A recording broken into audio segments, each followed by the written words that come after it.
Alors, le permis, c'est le permis porteur. Le déroulement de l'épreuve. Le jour de l'examen, au centre d'examen, l'inspecteur commence par vérifier vos documents. Voilà.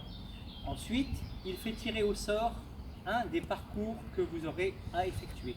En tout, il y a 4 parcours, vous n'en avez qu'un seul à faire. Ce parcours sera le même que vous soyez 2, 6 ou 10. Voilà, ça c'est un parcours global, le même pour tous. Ensuite, je vais installer au centre d'examen la piste, le porteur à sa place. Pendant ce temps, vous faites les questions écrites. Donc, nous reverrons tout à l'heure concernant le livre ce qu'il faut apprendre, ce qu'il faut travailler.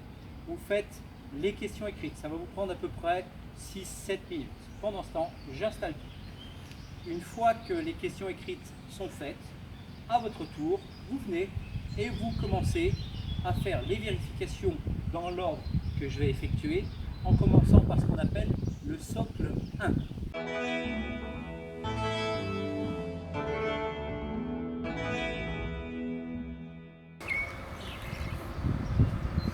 Je monte dans le véhicule, bien sûr. Nous sommes bien au point mort, le frein de parc est bien mis. Les papiers sont bien présents ici. Pas besoin de les détailler pour l'instant. Il nous restera à vérifier le verrouillage de la cabine. Nous n'avons pas de témoin au tableau de bord sur ce véhicule. Donc c'est uniquement visuellement que nous allons le vérifier. Avant de descendre, je mets le contact, je mets les feux de croisement et les feux de détresse. Je n'ai pas besoin de le préciser, juste à le faire. La seule vérif qu'on vous demande, c'est point mort frein de parc, présence des papiers, verrouillage de la cabine. Gestes et postures, toujours 3 points pour monter, pour descendre. La chasuble qui ne vous quitte plus jusqu'à la fin de l'examen et les gants. Donc on disait point mort frein de parc, présence des papiers et visuellement ma cabine est bien verrouillée. Et maintenant on va faire le tour du véhicule. On va commencer par la face avant. Face avant. Donc je commence toujours de haut en bas, c'est une histoire de logique, que ce soit plus facile pour ne rien oublier. Les feux de gabarit sur la caisse et sur la cabine à gauche comme à droite en état fonctionnent. Miroir, vitrage, carrosserie, pas d'anomalie. Feu de croisement, feu de détresse, pas d'anomalie, pas de tache sous le moteur. Côté droit, miroir, vitrage, carrosserie, roue, pas d'anomalie. Répétiteur de feu de détresse en état fonctionne. Plaque de tard propre et lisible. Je lis tout. Le poids vide est 8 tonnes 97. Le PTAC de 19 tonnes. Le PTRA de 22 tonnes 500. 10 mètres 31 de long par 2 mètres 55 de large. La hauteur 3,60. Ça, vous devez le savoir. Ensuite, la caisse en bon état, pas d'anomalie. Les feux complémentaires en état fonctionnent sur toute sa longueur. Pas de tache ni sous la déblue ni sous le réservoir. On continue. Roue arrière, pas d'anomalie. On parle bien de la roue, on ne parle pas du pneu. Le pneu c'est ça, la roue c'est l'ensemble. Donc c'est bien l'ensemble. Si pour X raison il y avait quoi que ce soit, une anomalie, un petit défaut, quelque chose qui était cassé juste avant d'aller à l'examen, précisez-le évidemment. Donc on disait la caisse en bon état, les feux complémentaires en état fonctionnent, la roue pas d'anomalie. Pas de tache sous le pont. Le pont, la partie de l'essieu central. Face arrière. Les 4 feux de gabarit, deux en haut, deux en bas, en bon état fonctionnent. L'ensemble des portes en bon état, pas d'anomalie. On va vérifier le chargement. On ouvre les portes en assurant la sécurité et en faisant attention qu'il n'y a rien de tombe.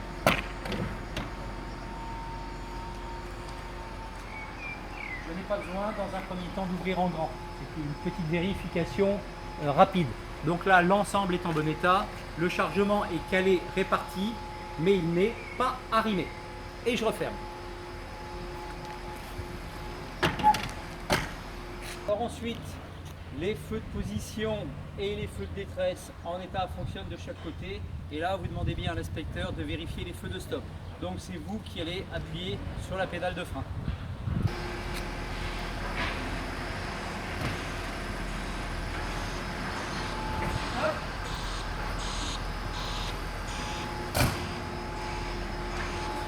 Et nous sommes repartis sur le côté gauche. La caisse en bon état. Les feux complémentaires en état fonctionnent. La roue arrière, pas d'anomalie. Et pour terminer, on termine. Vitrage, miroir, carrosserie, roue, pas d'anomalie. Le feu complémentaire en état et fonctionne. Socle 1, terminé. Suite au premier socle, vous avez un thème. Qu'est-ce que c'est que le thème de vérification? C'est un approfondissement de ce que vous avez déjà fait, mais en allant plus dans le détail. En tout, il y a 6 thèmes. Les points à vérifier sont dits dans le titre des thèmes. Donc, essayez de mémoriser ces 6 titres, parce que quand vous avez en tête le titre du thème, vous savez pertinemment ce qu'il y a forcément dans le thème à vérifier.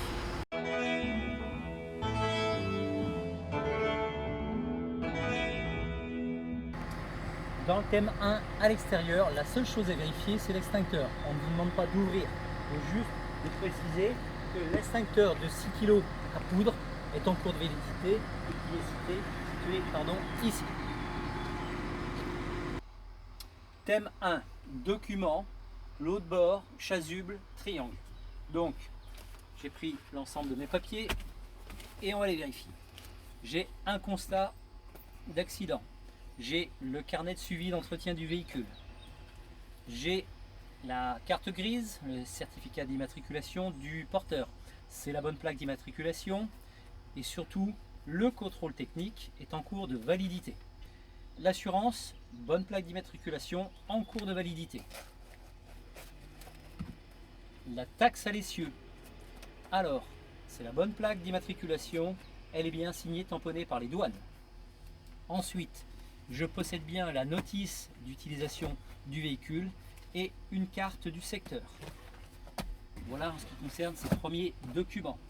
J'ai bien une chasuble sur moi et puis ici, je vais avoir la présence d'éthylotest, triangle et j'ai même une deuxième chasuble. Thème 1, terminé.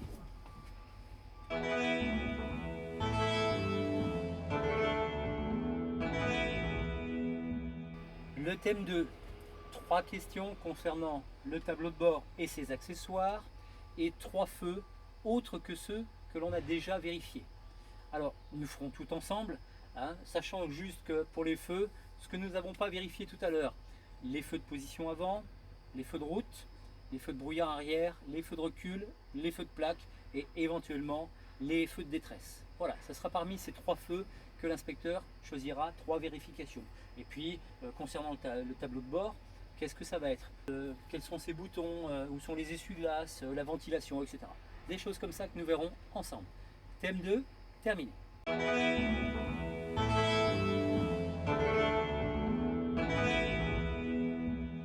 Thème 3, vitres, rétro, essuie-glace, niveau. Quand vous terminez le socle 1, généralement vous le terminez ici.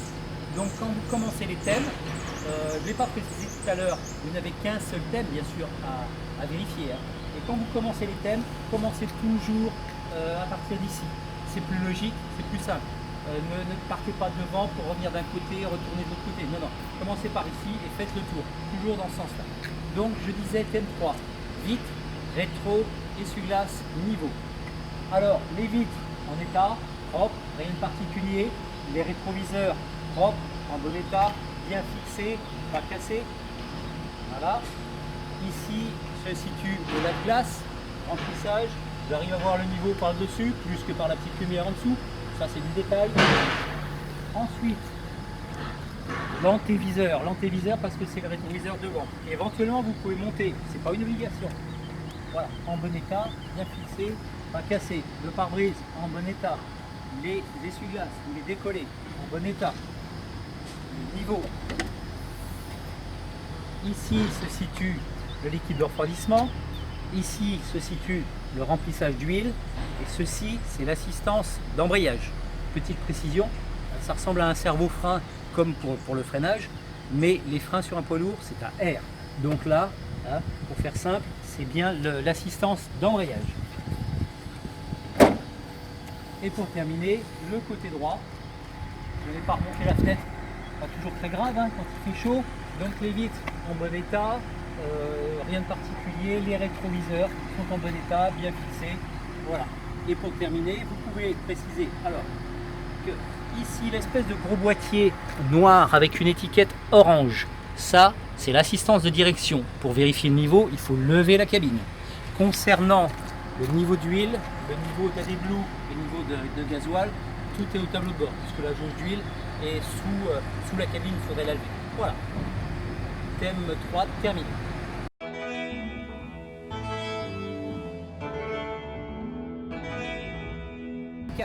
Pneus, roues, direction, suspension, garde-boue. On va commencer par la direction. Uniquement dire que, avant de faire ma manœuvre, en avançant, je braquerai à gauche, à droite pour vérifier que j'ai ni point dur, ni bruit suspect dans la direction. Ensuite, on va effectuer les vérifications des roues sur une seule roue et en particulier sur une roue jumelée à cause du jumelage. Donc, le flanc, pas coupé, pas déchiré, pas d'apparence de toile, pas verni. La bande de roulement, des sculptures apparentes, une usure régulière, pas de plat. Pas de corps étranger dans le jumelage. Ça semble être bien serré, bien gonflé, à vérifier régulièrement.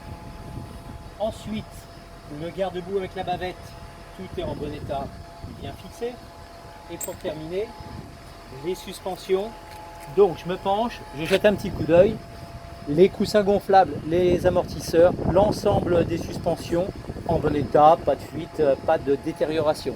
Et vous précisez, vous n'avez pas besoin de le faire, mais vous précisez seulement que ce type de vérification que nous venons d'effectuer, bien sûr qu'en réalité il faudrait le faire sur l'ensemble du véhicule.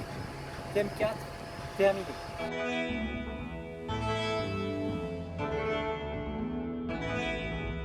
Thème 5, caractéristiques de l'ensemble du véhicule, plaque, disque, barre, catadioptre. Catadioptre, c'est-à-dire les réfléchissants. Caractéristiques du véhicule, c'est un Renault Premium de 340 chevaux avec un porte-à-faux avant d'1,40 m et un porte-à-faux arrière de 2,80 m. C'est simple à retenir, c'est le double. Ensuite, plaque, disque, barre, catadioptre. La plaque, propre, lisible, en bon état, bien fixé, pas cassé. Ensuite, plaque de tare, propre et lisible. Je n'ai pas besoin de le relire. Les catadioptres. Les catadioptres sont les parties réfléchissantes dans les feux complémentaires. Donc les catadioptres en bon état, bien fixés. La barre latérale de sécurité, bon état, bien fixée, pas détériorée. À l'arrière, toujours de haut en bas. Les disques de vitesse présents, lisibles. Les plaques réfléchissantes présentes, visibles. Les catadioptres dans les blocs optiques en bon état, non détériorés. La plaque d'immatriculation bien fixée, en bon état, pas cassée. Et la barre anti-encastrement en bon état, bien fixée. Et pour terminer, sur le côté gauche, les catadioptres sont donc en bon état sur toute la longueur, bien présents. Et la barre latérale de sécurité, bien fixée, en bon état, pas cassée. Thème 5, terminé.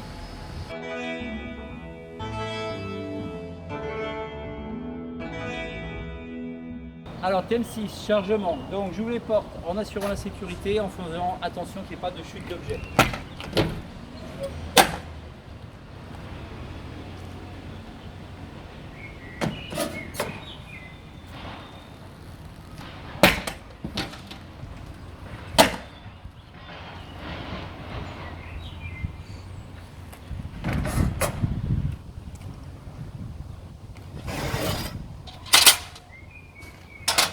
Voilà, vous calez correctement l'escabeau, vous montez bien avec 3 points, l'inspecteur reste en bas. Donc là, le tablier en bon état, pas d'anomalie, les parois latérales en bon état, le plafond, rien de particulier, en bon état, pas percé, le sol de ce que j'en vois en bon état, et je transporte 6 tonnes 8 de parpaing, calé, réparti, et on arrive. Voilà. Ensuite, vous redescendez bien 3 points.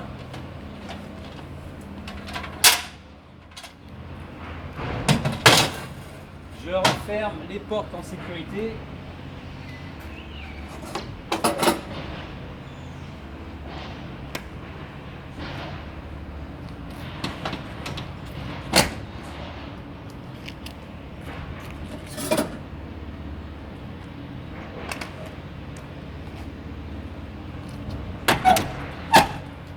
Voilà, thème 6 terminé.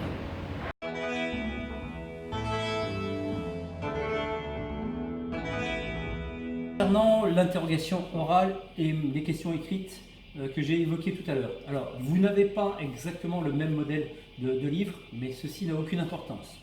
Vous avez un livre dans lequel vous retrouvez l'ensemble de vos questions écrites. Donc en tout, il y a 200 questions écrites. Vous avez 20 fiches de 10 questions, mélangées différemment peut-être, mais ceci n'a aucune importance, ce sont exactement ces questions-là. Bien, alors ça, il faut que vous le connaissiez par cœur. Ensuite, en fonction des livres que vous avez, vous retrouvez tout ce que nous avons vu, l'ensemble des vérifications, etc. C'est bien plus simple de vous baser sur le document que nous vous avons envoyé en mail. Par contre, ensuite, vous avez bien toute une partie, quel que soit le bouquin, qui concerne l'interrogation orale. Donc, une fois que vous avez terminé l'un des 6 thèmes, vous passez à l'interrogation orale et ça se déroule dans la cabine. L'inspecteur vous fait tirer au sort une de ces 12 fiches. Voilà, vous tirez au sort une de ces 12 fiches. C'est bien ceci que vous avez sous les yeux. Vous l'avez, donc vous pouvez vous baser dessus. Et ça, qu'est-ce que ça reprend? Eh bien, en fonction de la présentation de vos différents ouvrages, vous retrouvez exactement les grands titres et les sous-titres. Voilà, toute cette partie. Donc après, à vous de développer. Exemple, conduite et comportement par temps de pluie. Eh bien, je diminue mon allure, je mets évidemment les essuie-glaces, les feux de croisement, pourquoi pas les feux de brouillard seulement avant, le désembuage. Je freine plus doucement. Si j'ai un ralentisseur électrique, eh bien, je ne mets pas tous les plots d'un clos, etc., etc. Voilà. Donc vous avez, je disais, 12 fiches. Certaines, il faut absolument que vous les connaissiez, pas forcément par cœur, mais correctement. Vous ne pouvez pas les inventer. Toutes celles qui concernent l'énergie cinétique, la force centrifuge, vous ne pouvez pas l'inventer. Celles qui concernent les accidents du travail, vous ne pouvez pas l'inventer, etc. Il y en a qui peuvent paraître plus simples. Conduite en montagne et zones accidentées. Et soyez ordonnés. À la fin de vos livres, vous avez toujours quelque part des résumés. Ne vous basez pas seulement que sur les résumés, histoire d'en faire peu. D'accord ? Lisez-le et essayez de le maîtriser correctement. Voilà. Une fois que vous avez fait l'interrogation orale, on passe au test des freins.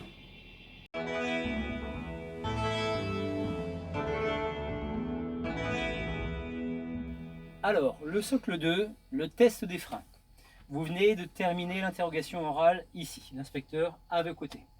Donc, 3 points. Premier point, je démarre.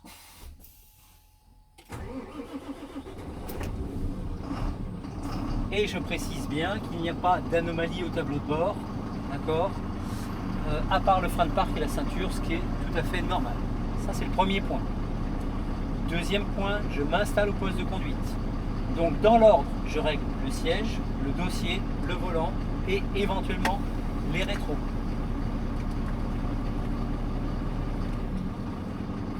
Je n'ai pas besoin de mettre la ceinture.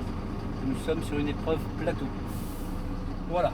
Donc, mon siège, dossier, volant, rétro, tout est réglé. En 3, je vais tester les freins et en premier, le frein de parc. Là, il faut absolument que votre vérification soit rigoureuse. La pression est supérieure à 8 bars. La pression, elle n'est pas bonne, elle est supérieure à 8 bars. Voilà, ça c'est différent. Donc, j'ai pas besoin de préciser, je passe la première et j'essaye d'avancer en laissant le frein de parc. Ça retient bien mon véhicule. J'enlève le frein de parc, je ne freine surtout pas, je vérifie qu'il n'y ait pas de chute d'air. Il n'y a pas de chute d'air, donc c'est bon. Je vais pouvoir tester le frein principal. Nous allons avancer 2-3 mètres. Ça retient bien le véhicule, je laisse le pied sur la pédale de frein, il n'y a pas de chute d'air, donc c'est bon. Fin des tests de frein. Pour les explications et les détails, ça sera ensemble lors de la formation, à savoir pourquoi il faut faire de cette manière, etc. Voilà, maintenant c'est la manœuvre. Et à la fin de la manœuvre, votre épreuve plateau est terminée.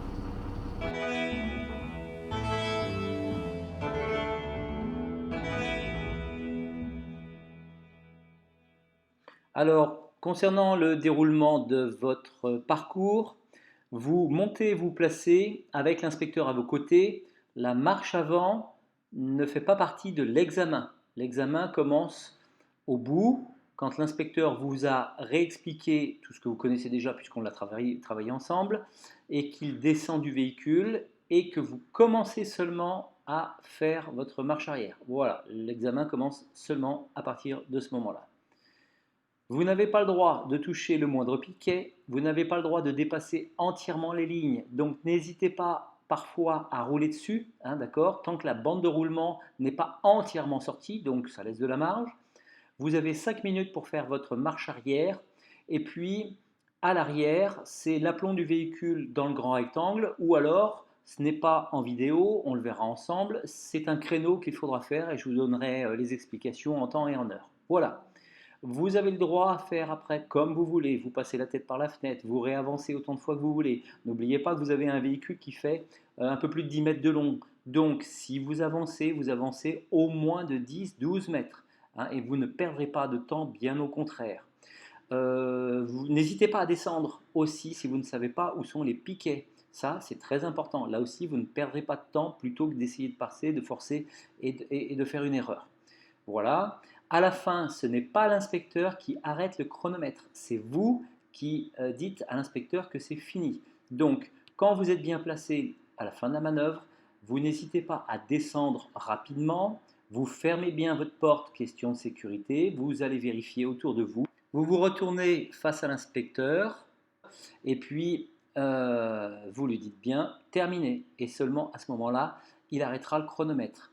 Il montera avec vous dans le poids lourd, vous ferez le bilan ensemble et ça sera la fin de l'épreuve pratique. Et ça sera bien évidemment la fin de l'épreuve hors circulation.